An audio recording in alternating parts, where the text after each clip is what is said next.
Сливен отбеляза Международния ден на младежта с игри, работилници, спортни демонстрации и концерт в градската градина.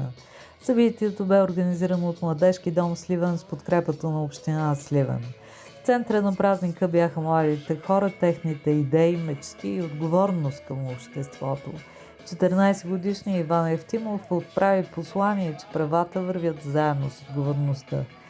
Днес е много важен ден за всички нас, за младите хора, 12 август, естествено, нашият празник, Деня на младежта. Ден, в който се събираме всички, за да покажем, че можем да бъдем заедно, че трябва да бъдем заедно. След това, което се случи последно в Пловдив, вие какво мислите за изборите, които човек прави? Ами аз си мисля, специално това, което се случва в Пловдив е една катастрофа. Със сигурност не трябваше, никога не е необходимо да се стига до такива мерки, до убийство, до насилие над някой човек. А как човек да направи правилния избор? Защото родителите човек не може да си ги избере, но после... Ами аз ми се струва, че това не е вярно, че родителите решават човека или нещо такова. Човекът винаги решава съдбата си сам. Родителите му решават само с каква коса ще и с какви очи ще е.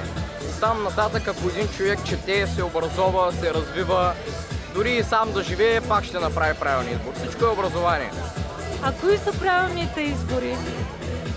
Ами правилните избори със сигурност са тези, които водят до някакъв напредък на цялото човечество. Било няма значение какъв, икономически, политически, изкуствен, всичко, което е свързано с нас и което води до нашето развитие, е винаги добре.